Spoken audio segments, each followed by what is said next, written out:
So in this session, I'm talking about the houses and the structure of the birth chart in much greater detail. And it's about getting it right for you so you are able to understand your chart right from word go. And I'm also going to share some really useful tips for understanding the houses in a much more profound way. So it really starts to gel with you. Now, one of the big questions that I hear from clients is, what are the houses? Often when I'm talking to a client about their charts, I'll mention the houses and they really wonder what they are. So this is what we're going to be covering today in much greater detail. Now, it's probably good for you if you've already got a copy of your charts in front of you. So if you haven't already got it, now's your opportunity to go and grab it, or to bring it up on astro.com and still listening to this video. I'm now going to go to my chart that I'm using at the moment, which is the chart of Evelyn Thomas, who was born on the 11th of November 1983 at 2:19 a.m. in London. So let's have a look now at the houses and the structure of the chart. So in the previous episode, where I was talking through the actual layout of the chart, I mentioned that it's in a circle and that the circle is dissected by two lines. Now, one of these lines, the one between the ascendant and the descendant, so AC and DC, that line is it's a sliding scale of Eunice. When I say Eunice, I'm not talking Eunice, E-U-N-I-C-E, like the name. I'm talking about how you is it. So at this end, at the ascendant end, at the 9 o'clock end, we're talking this is you. The point of the ascendant, the angle of the ascendant is you. It is your body, your appearance, how you come across to people. And it's the start of your chart. When I'm looking at a client's chart, I often refer to it's like the opening chapter. In fact, it's not even the opening chapter. It's the book cover of the book is the ascendant. It gives you the feel for what is inside. It gives you an idea of the content. It might also be the opening chapter or the prologue. It's setting the scene about you. It's everything about you. So your body is here. Your appearance, the way you dress, the way you come across is all captured by this point, the ascendant. That's why when people ask you, what sun sign are you, what moon sign are you, and what ascendant are you, what they're referring to are the three most important things about your astrology: your sun, your moon, and your ascendant. It's also called a rising sign. So the ascendant is here. It's you. Now, I said this is a sliding scale of Eunice because this side is you and this side is everybody else. So the descendant represents everybody in your world that is not you. So it could be your partners, it could be your friends, it could be your family, basically anyone that comes into your midst. Funnily enough, the position of my descendant is about 4 or 5 degrees 9 degrees in the sign of Taurus. And over the years, I've had a lot of best friends. Not that I like have them and then get rid of them, but I've had a lot of really important friends who've come into my life, and they're all born around the 2nd or 3rd of May. And the 2nd or 3rd of May corresponds with 9 degrees in the sign of Taurus. So it often describes who we want to hang out with and who we bring into our life or who we attract into our life. So this is you, that's everyone else. It also includes enemies, because often the things that we like about people also become the things that we dislike about them when all of a sudden we're not in alignment. But we'll talk a bit more about this as we go on. Then this sliding scale, it goes from the IC, which stands for Imam Coeli. It's Latin for bottom of the chart or bottom of the sky. And it reflects the home. I'm going to call it the part of the home or the IC. It is the opening chapter or the doorway to the 4th house. In fact, the ascendant is the opening door to the 1st house. The descendant is the opening doorway to the 7th house. The IC, or the part of the home, is the opening doorway to the 4th house. And the MC at the top which stands for medium coeli, is the midheaven, or I think of it as the part of the career or the angle to do with your career.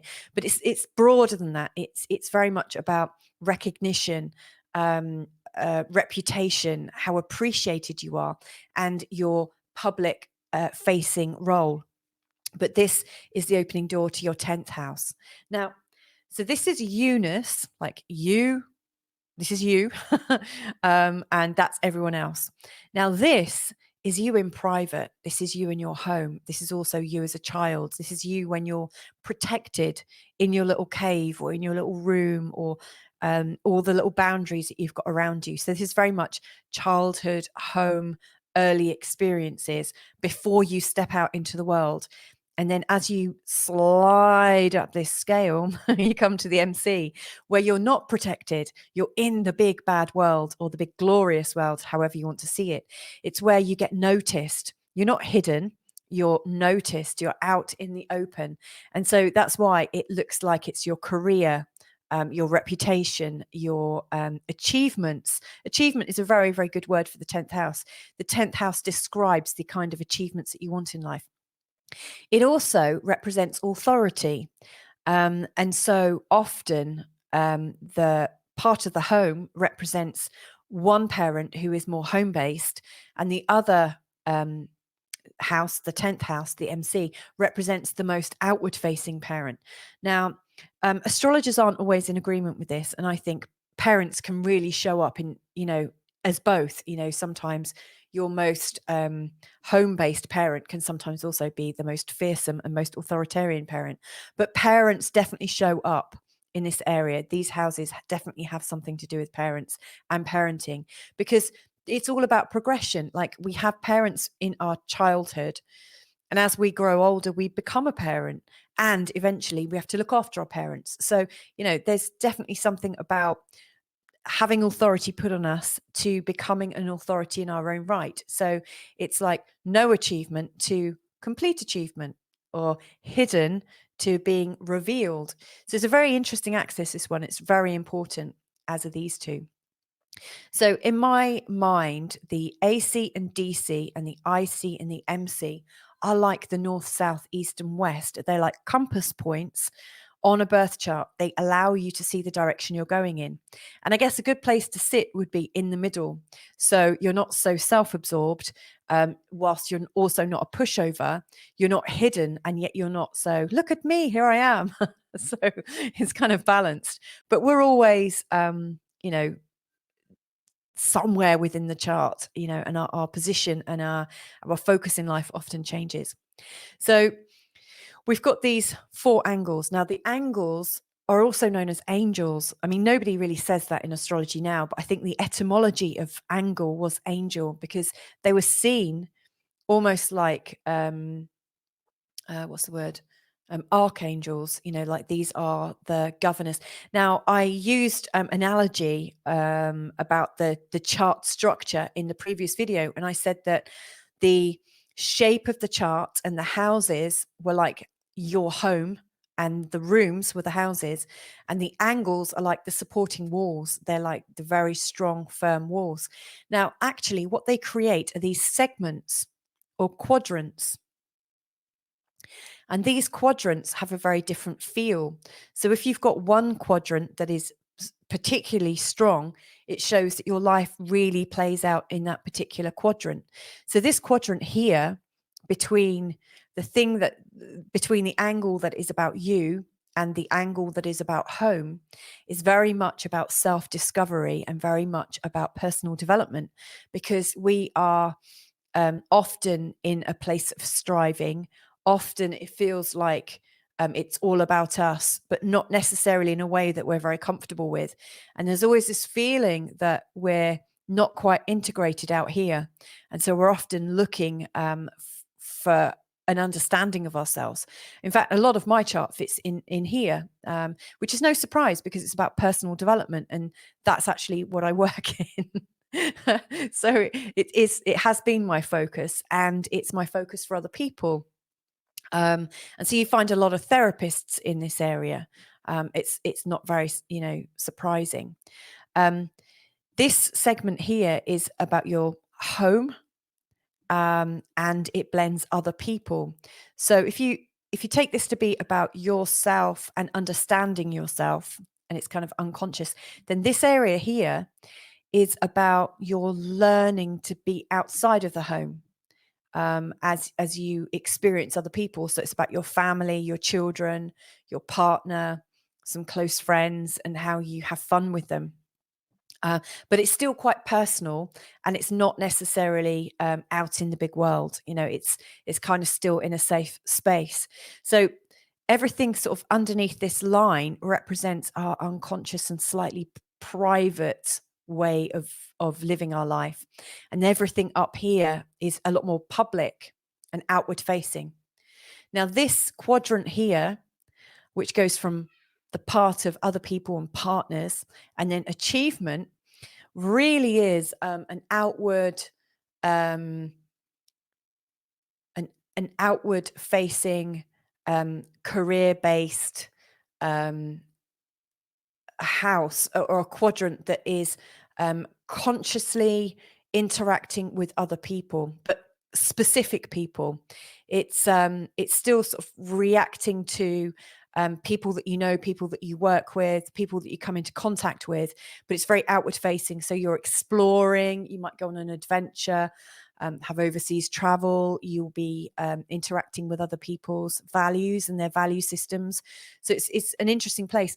This is often a place where you'll find a lot of managers, because they have to be very much about the team, and very sort of outward facing and kind of rule based. Down here, you've got a very you've got somebody's personality that wants to make their own rules for themselves as they find their way through life. And up here, it's very rule based, and very sort of externalized. The idea is it's better for the people that you work with and the local people around you. It reminds me a little bit of business personality type testing. So, for instance, you've got the Belbin team types, but I'm actually thinking of the MBTI, I think it's called. So, for instance, you might like 4-letter acronyms, like, for instance, whether you're graded on whether you're intuitive or sensing, thinking or feeling, extrovert or introvert, or perceiving or judging. So, for instance, someone down here would have a very intuitive and introverted way of experiencing the world. Someone with a lot up here would be very extroverted and very sensing. They will follow the rules and regulations.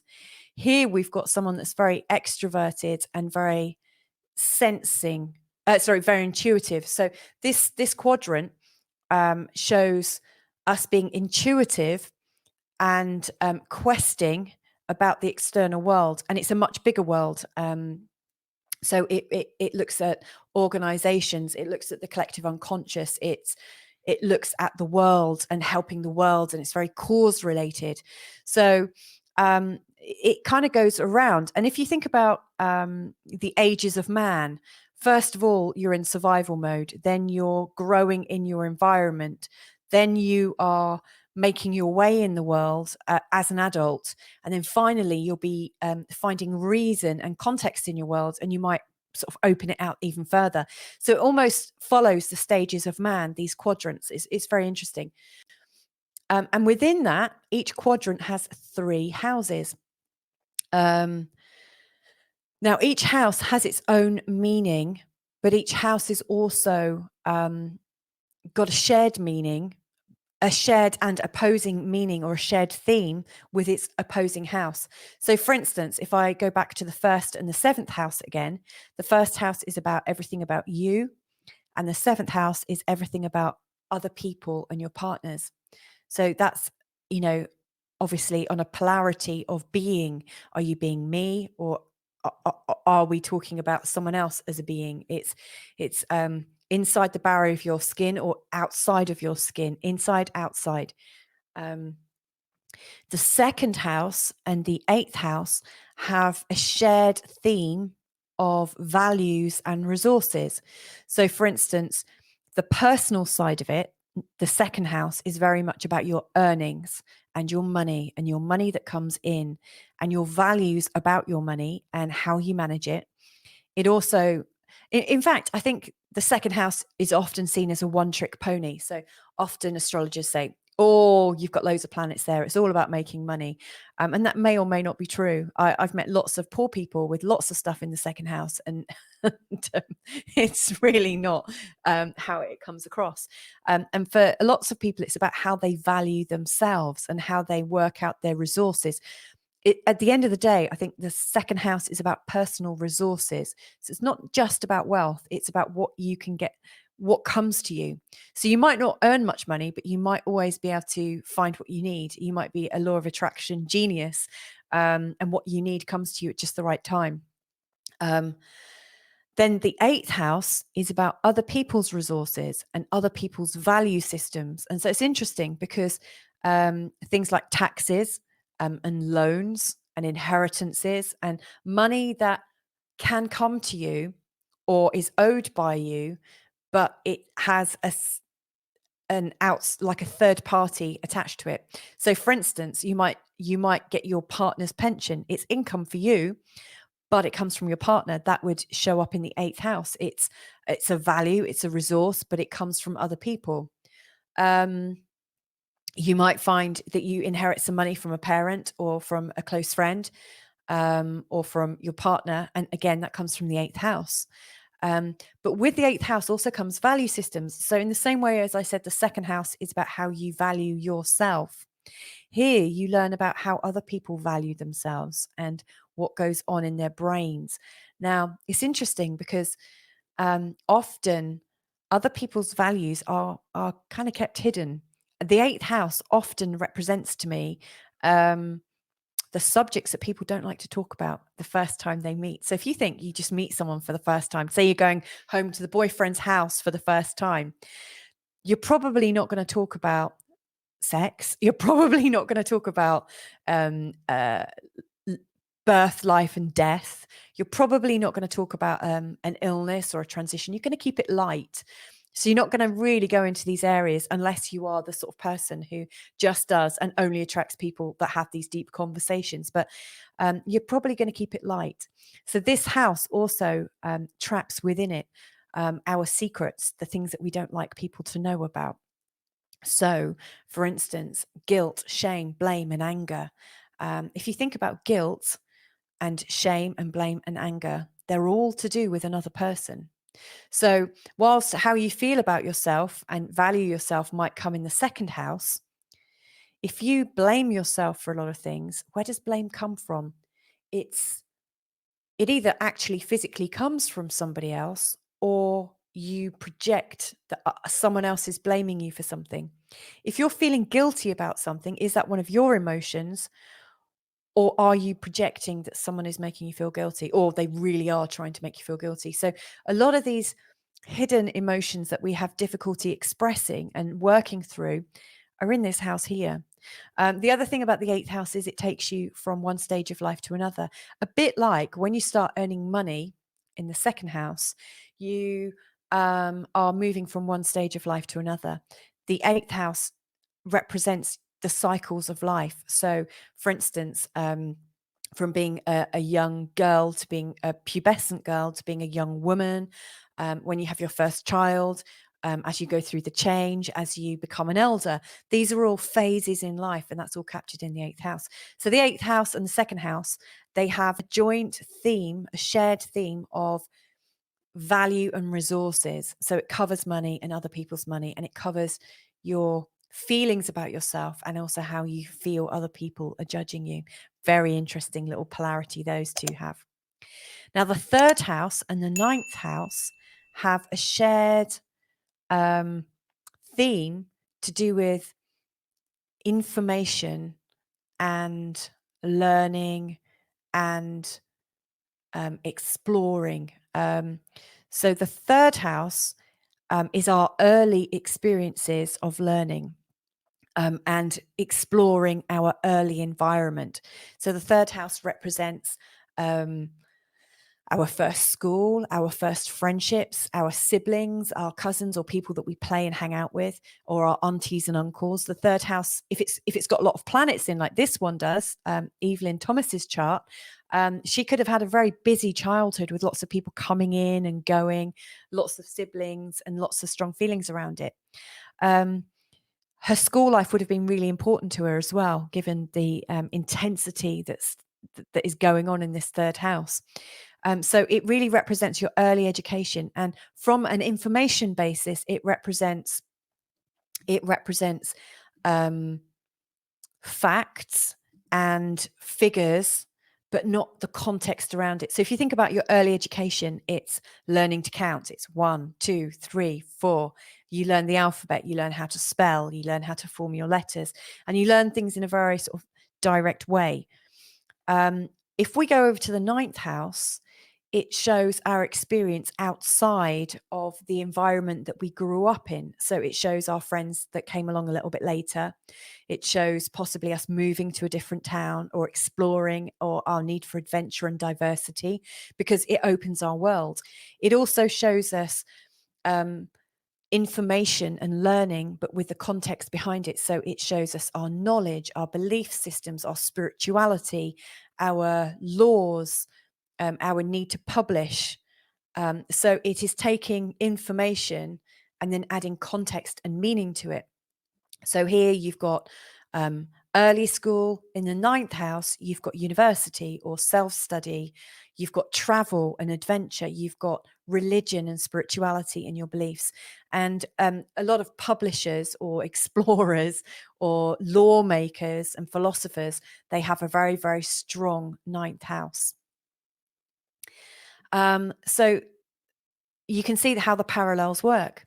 Then we've got the fourth house and the 10th house. Now, like I said, the fourth house is very much about your home and your home environment, how safe you were at home, what boundaries were like, and the behaviors that you developed because of your home life, because most of our behaviors come from our early childhood experiences. And then the 10th house is very much outside of your home. So it's your career, usually. It's where do you spend most of your time, in the office or at home? A lot of people who work from home actually have a very full fourth house. You know, their life takes place at home, or stay-at-home mums will have often have a very full fourth house. So the 10th house represents what we do with all our collective experience and how we get recognized for it. So again, this is our sort of private stability, and this is our public stability. Like, how stable are we in the world? How do we show up, you know, outside of our family home? How do we make it on our own? This is kind of in a place of protection. And this is, how do we make it on our own? How ambitious are we? How high can we climb? These are very important ones. Then so this is about, you know, our position. Are we more sort of home and protected, or are we more exposed and risky and grasping? So the 5th and the 11th house, then, their shared theme is creativity. So in the 5th house, it's very self-directed creativity that involves maybe a hobby. So you'll be creating something out of what is really dear to you. So it might be pets. Pets are definitely covered in the 5th house because they're something that you're passionate about. And it's an act of love. An act of love is a creativity, isn't it? It's like a little romance. We have romances with our pets. We have a really strong bond with them. It also shows the start of a relationship, you know, when it's at that flirtatious stage or initial sexual stage. It's definitely a place where fantasies and crushes exist. So it's early romantic, early sexual. It's also a place where we give birth. So our children are represented here because our children, we create them and we're very passionate about them. And it's about all our hobbies. So that could be gardening, cooking, art, music, singing, drama, you know, you name it, whatever it is. Or it could be sports.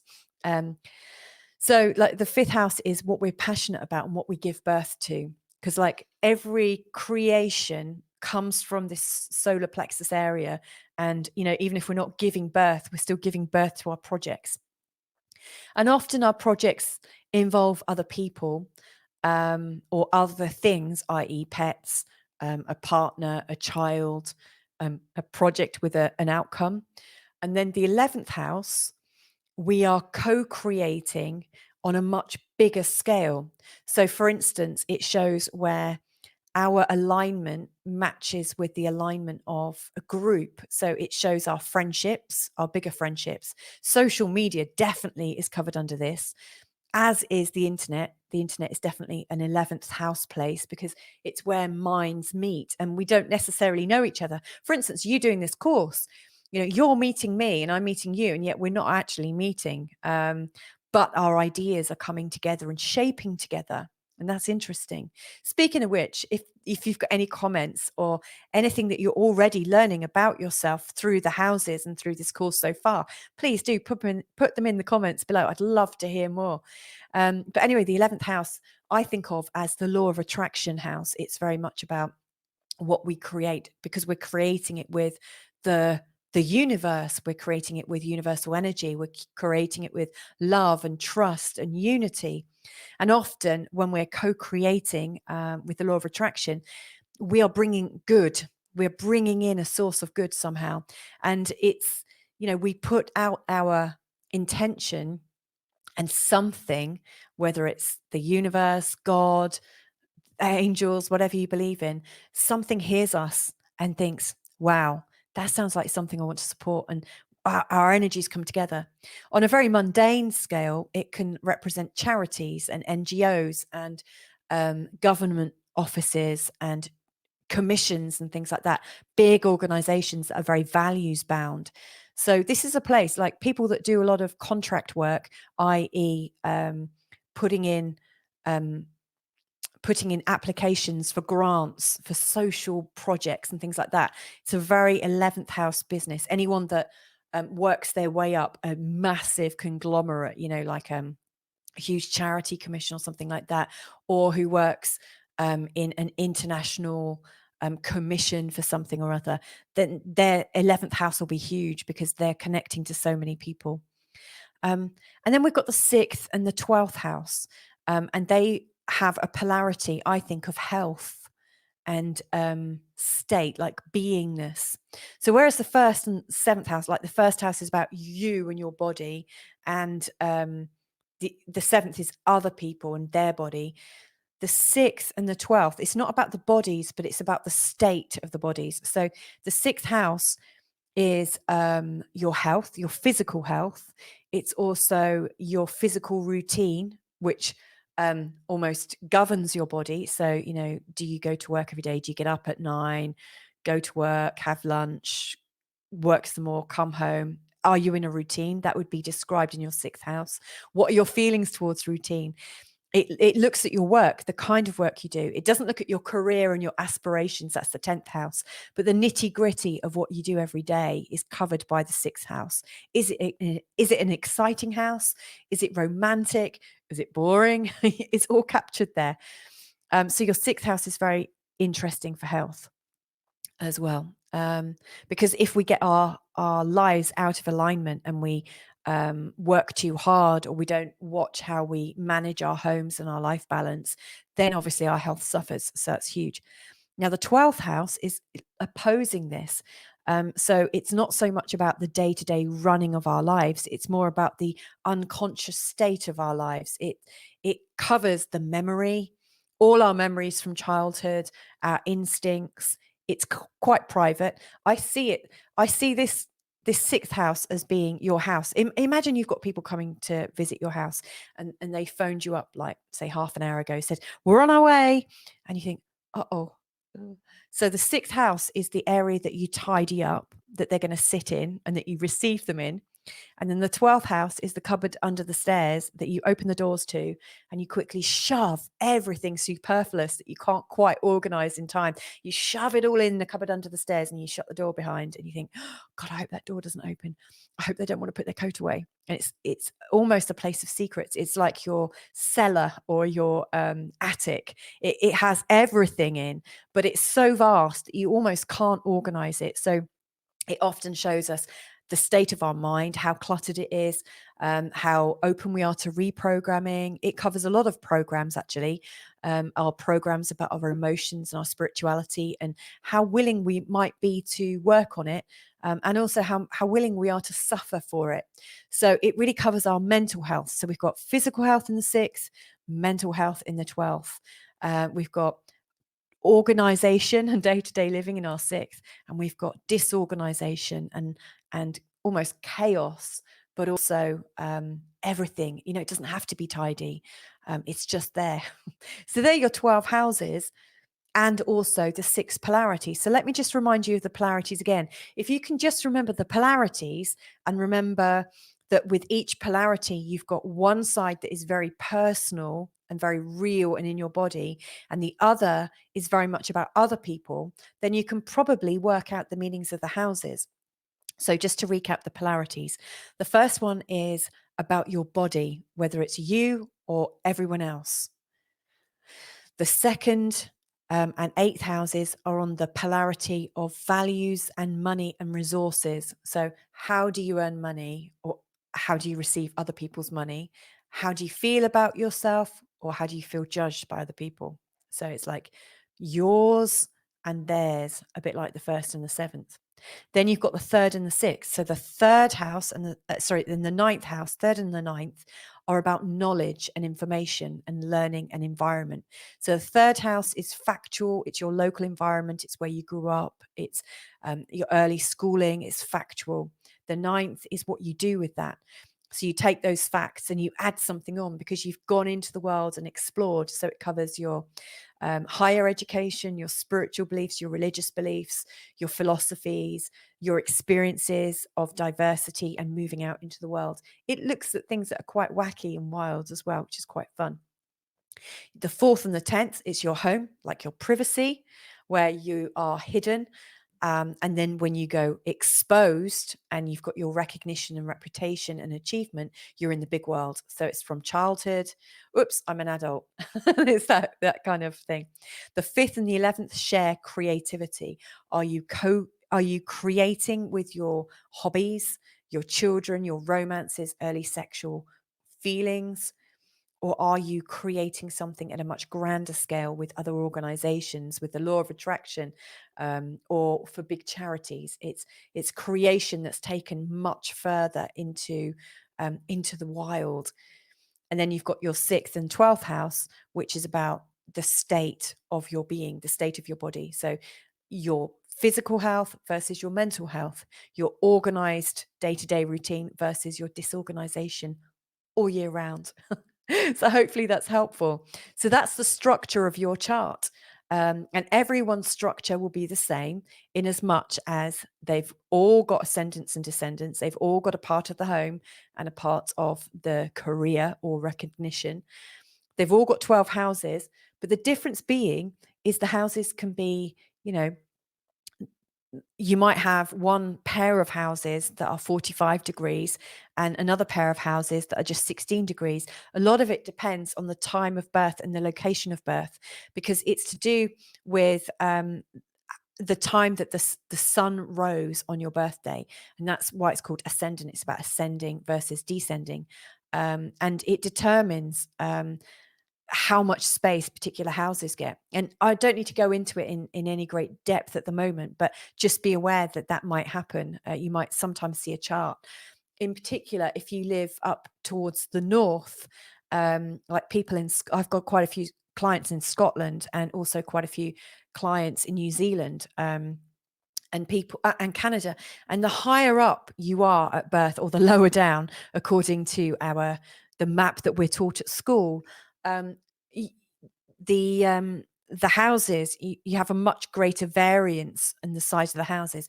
And then I've noticed that with my clients sorry, I'm looking at my map behind my computer screen. I've got a huge map of the world on the wall, and my clients that are based more in the center around the equator, their houses seem much more even in size. So yeah, there is some variance. The ascendant and descendant in this system that we're using, they will be flat. They're like your horizon line.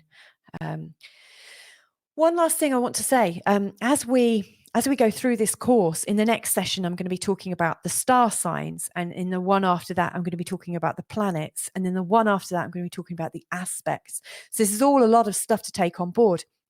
But a lot of people, when they look at their chart, they say, "Okay, you've just told me about the houses, and I can see that my 11th house." And my my seventh house, they're empty. Now, the seventh house is about love. Yikes, does that mean I'm not going to fall in love? And that's a really big question. What happens with empty houses? Well, um, what I've often found is the houses that don't have anything in tend to be the houses that just don't have as much drama as the other ones.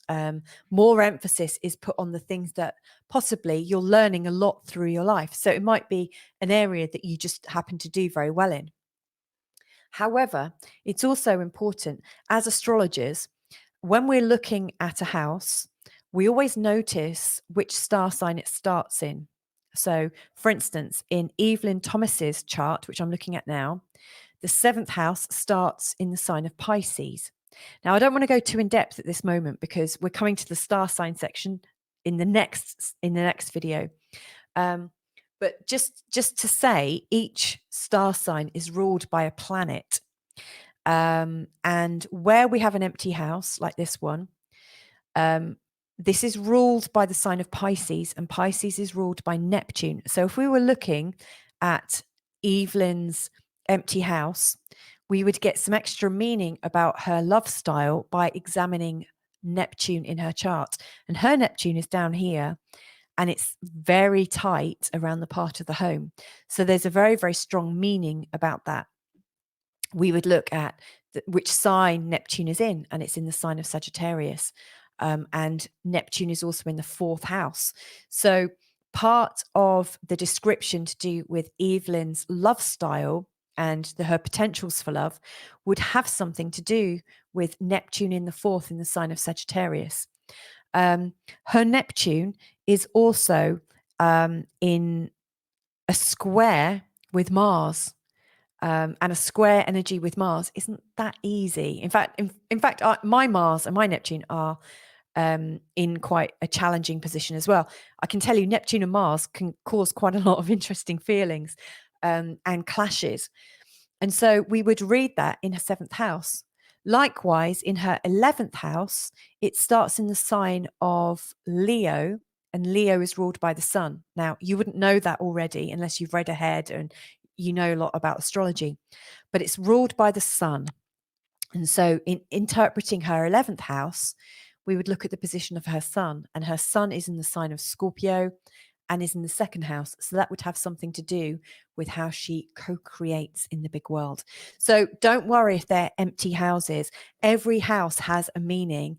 And as astrologers, we can absolutely dig deep into the meaning. The important thing for now, and it's so important, is just that we take it step by step. Don't worry if it looks complicated, because as you learn everything, you will, and we break it down. So it's houses first, then the signs, then the planets. We'll just be adding in an extra layer in each lesson and referring it back to our workbook and our own chart. So just before I go, have a think about your own chart. Have a look now. Which house is particularly busy? Now, what is that house governed by? For me, I've got a very busy second house. And for me, money has been an ongoing issue.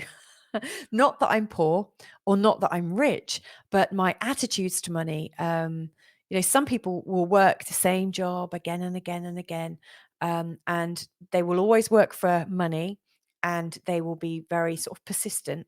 And my style has been very, very different. And that's according to the planets that are in my second house. I found myself working for free so many times. Like, I love volunteering.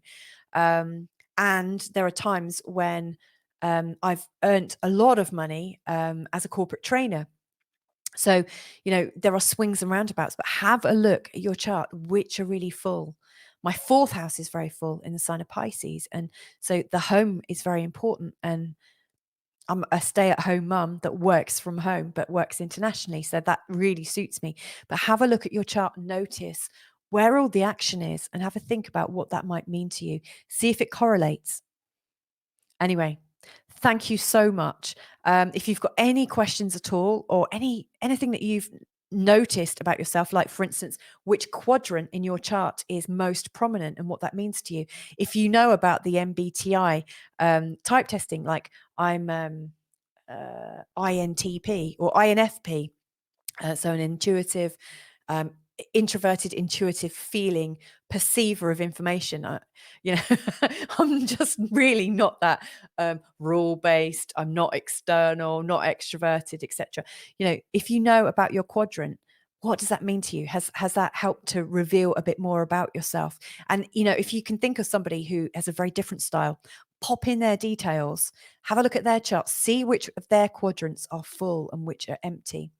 And as ever, feel free to write in the comments below because I'd love to hear. And while I can, I'm really happy I'll have a little conversation with you. It's all part of the learning. So anyway, if you've enjoyed this, please do like it. Please subscribe. And also feel free to put a shout out and share it with other people. Anyway, thanks a lot. Bye for now. Take care. See you in the next session.